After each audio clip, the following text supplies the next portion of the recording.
You've probably heard by now that Vanguard is making some big changes to their fees. And honestly, it's not great news, especially for people with smaller portfolios or those just starting out. It feels like a real slap in the face. In short, from January 2025, Vanguard is introducing a £4 a month minimum account fee for anyone with less than £32,000 invested across all their accounts. We'll explore the details shortly. But let me just say off the bat that this is a massive change. And honestly, I can already see platforms like InvestEngine gaining a lot of new customers. A lot of us were excited when Vanguard launched their new app. But looking back, we probably should have seen this coming. Of course, someone has to cover the cost of running the app. And now it's clear that someone is us. It's like they've made one step forward, but 10 steps back. Personally, I'm really frustrated by this. Vanguard has always been known as the go-to platform for affordable investing,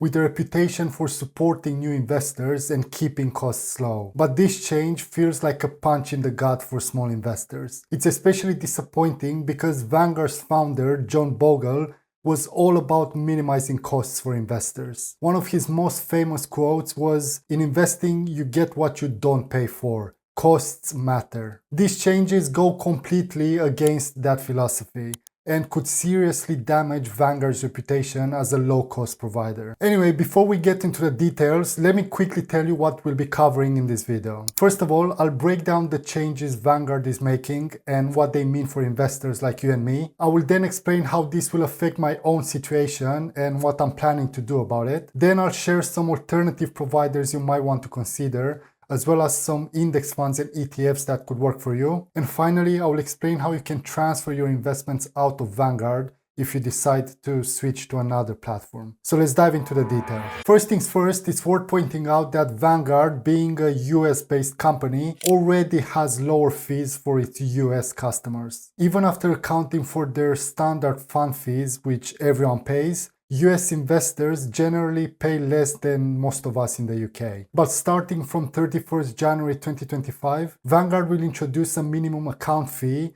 of £4 per month for customers with balances under £32,000 across all accounts. In case you're wondering why £32,000, well, this threshold comes from their current 0.15% fee structure. £4 per month equates to 0.15% fee on £32,000. For balances above this, fees remain unchanged. Vanguard gives an example. If you hold £10,000 in an ISA and £30,000 in a SIP, your fees would total £60,000 per year, the same as before. However, for those with smaller balances, this change represents a significant increase. And the cherry on top is that they're also changing how they're taking the fees. But more on that later. Now, here's the thing. At first glance, £4 a month might not sound like much, but it makes Vanguard a lot less competitive. Right now, they're one of the cheapest options for small investors. For example, with a £10,000 balance, their current fee is just £15 a year. But once the changes take effect, that same investor will pay £48 a year. This makes them more expensive than platforms like Hargreaves Lansdown,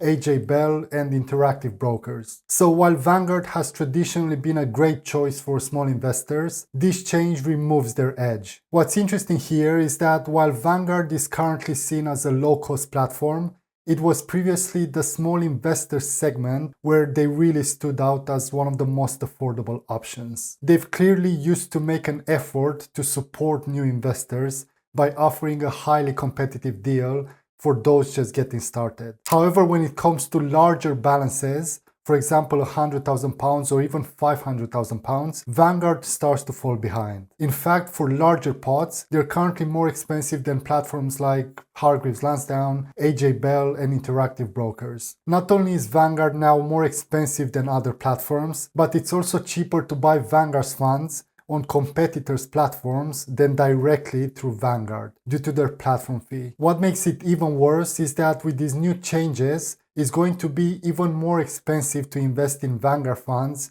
through Vanguard itself. So in short, you will now be paying even more for the same investment products, which doesn't feel right, especially when you could get them cheaper elsewhere. But here is the cherry on top. Another big change is how Vanguard will collect these fees. Right now, they take account fees from any cash in your account, If there is no cash, they sell a small portion of your investments. They've also prioritized taking fees from general investing accounts before ISAs or pensions, so you maximize your tax-free allowances. But from 2025, this will change. If you've got multiple accounts with Vanguard, say an ISA and a general account, they will now split the fees across all your accounts. Alternatively, you can set up a direct debit to cover the fees. While this stops them from selling your investments, it does mean you're paying £4 extra from your own bank account every month. Vanguard has long been the go-to affordable investment platform, but these changes seem like a step backwards. So that's the situation.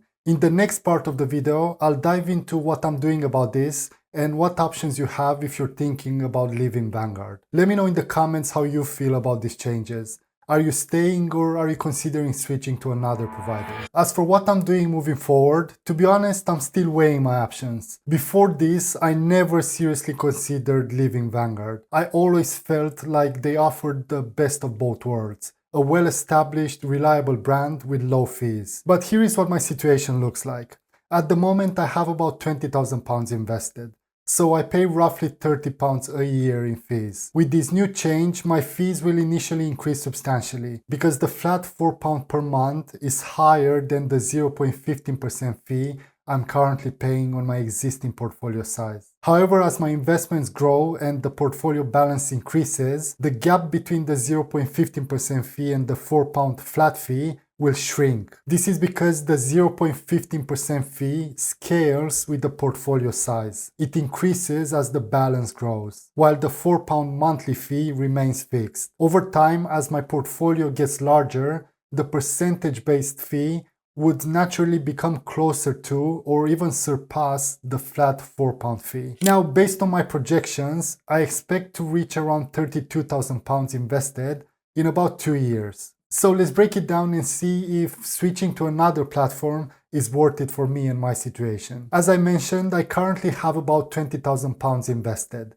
which means I pay roughly £30 in fees each year. I also invest around £300 a month. If the fee stays at 0.15% and I continue topping up my £20,000 portfolio with £300 each month, factoring in both my contributions and the 10% compound interest, my portfolio should grow to £25,762 by the end of next year. Of course, these fees are charged quarterly and grow each quarter as my balance increases. So if the fee stayed at 0.15%, I anticipate paying approximately £35 in fees by the end of next year for that amount. But with the new £4 monthly fee, I will end up paying £48 a year, which means an increase of £13 compared to what I'm paying now. In year 2, I will continue topping up with £300 per month. Assuming the same rate of return, my portfolio will exceed £32,000. If the fee stayed at 0.15% per year, by the end of the following year,